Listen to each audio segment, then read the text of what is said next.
लेकिन एक नेता ने यहाँ खड़े होकर जिस तरह से पहले कटाक्ष किया कमल पर, ना जाने कमल से उनको क्या विरोध है, लेकिन कमल के लिए, कमल का अगर शब्द का प्रयोग राजीव नाम के लिए भी किया जाता है, कमल के फूल को अगर राजीव कहेंगे तो वो भी है, लेकिन कहीं ना कहीं कमल को बुरा दिखाने का प्रयास किया गया। अरे भाई, ये बात सही है कि हमारा चुनाव चिन्ह कमल का फूल है और जनता ने तीसरी बार लगातार हमें सत्ता में बिठाने का काम किया है, लेकिन केवल ये कमल का फूल नहीं, इन्होंने अपमानित कुछ और करने का काम भी किया। मैं उसका थोड़ा उल्लेख यहाँ पर जरूर करना चाहता हूँ। ये कमल, इससे जुड़ा हुआ नाम राजीव भी है, और राजीव आप जानते हैं किसका नाम है, आप सब जानते ही हैं। तो क्या उनको भी बुरा समझते? क्योंकि इन्होंने कहा, इन्होंने राजीव को हिंसा के साथ जोड़ने की बात कही, कमल को हिंसा के साथ जोड़ने की बात कही।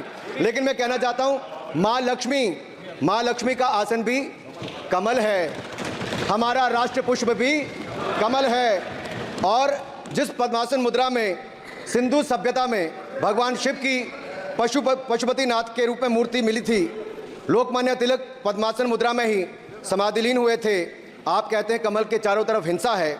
आप कमल का अपमान नहीं कर रहे, आप बल्कि महायोगी भगवान शिव, भगवान बुद्ध और लोकमान्य तिलक जैसे महापुरुषों का अपमान कर रहे हैं। इसलिए अगली बार कमल के बारे में बोलने से पहले थोड़ा सोच कर बोलिए कि आप किस किस का अपमान कर रहे हैं। और केवल रील के नेता मत बनिए, मीम्स आपकी खूब बनती है। रियल नेता बनने के लिए सच बोलना पड़ता है। और सर, कुछ लोग एक्सीडेंटल हिंदू हैं और महाभारत का ज्ञान भी एक्सीडेंटल है।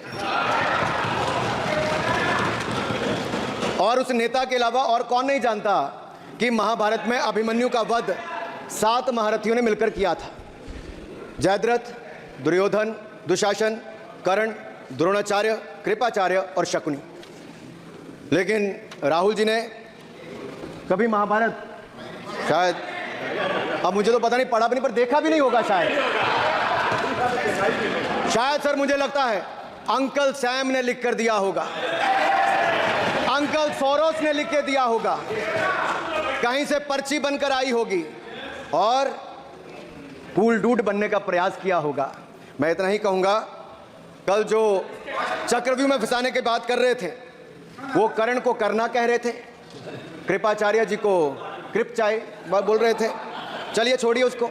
अध्यक्ष जी, कल तो ऐसा लग रहा था सदन के अंदर महाभारत पर इतना सारा ज्ञान दिया गया कि एक समय ऐसा लगा B.R. चोपड़ा के महाभारत के धारावाहिक का संगीत गूंजने लगा हो। और कहीं ना कहीं उन्होंने एक बार महाभारत पढ़ने के लिए फिर प्रेरित किया। मगर इस बार महाभारत पर मैंने एक नई पुस्तक पढ़ी जो उनकी पार्टी के विद्वान सांसद, जो इस सदन के सदस्य भी हैं, उन्होंने लिखी है, और उस पुस्तक का नाम है the great Indian novel. Rahul ji को अगर महाभारत और चक्रव्यूह के विषय में विस्तृत जानकारी लेनी है तो अपने उस सांसद से वो संपर्क कर सकते हैं। और मैं बताऊंगा, शशि थरूर जी ने, शायद वही राहुल गांधी जी को बता दें या बताएंगे, नहीं तो मैं बता देता हूं कि आपने महाभारत और भारत के स्वतंत्रता संघर्ष को मिलाकर जो उपन्यास लिखा है, उसके पात्र कौन कौन है। इस उपन्यास में धृतराष्ट्र के रूप में किस नेता को दिखाया गया है, कौरव किस पार्टी को कहा गया है, इस उपन्यास में प्रिय दुर्योधनी कौन है। जब राहुल जी को इसका पता चलेगा तो मुझे लगता है कहीं ना कहीं शशि थरूर जी पर कार्रवाई ना हो जाए। लेकिन क्या है साहब, ये लोग तो संविधान दिखाते थे, पढ़ते नहीं थे। मैंने उस दिन पूछ लिया कितने पन्ने होते, तो वो भी नहीं बता पाए। मैंने उसके बाद पूछा कि ये जो आप संविधान की कॉपी लेकर चलते हो, इसका प्रीफेस पढ़ा है, इसका फॉरवर्ड पढ़ा है, इसकी प्रस्तावना किसने की है। के वेणुगोपाल जो सॉलिसिटर जनरल इनकी सरकार के समय भी रहे होंगे, सीनियर एडवोकेट हैं, या गोपाल शंकर नारायण जो सीनियर एडवोकेट हैं, उन्होंने उसकी प्रस्तावना की थी। और प्रस्तावना में लिखा था कि कैसा काला अध्याय वो इमरजेंसी का समय था। और ये संविधान जो डॉक्टर B.R. अंबेडकर जी ने दिया, अगर ये नहीं दिया होता तो आम जनमानस को अपने अधिकारों का पता भी नहीं लगता। लेकिन इन्होंने तो उसको पढ़ा ही नहीं था, लेकिन केवल कॉपी दिखा रहे थे इतने दिनों से साहब। ऐसे ही महाभारत पर भी ऐसी हालत लग रही है। और मुझे लगता है, और नहीं तो गूगल दादा तो थे, इनसे पूछ लेते।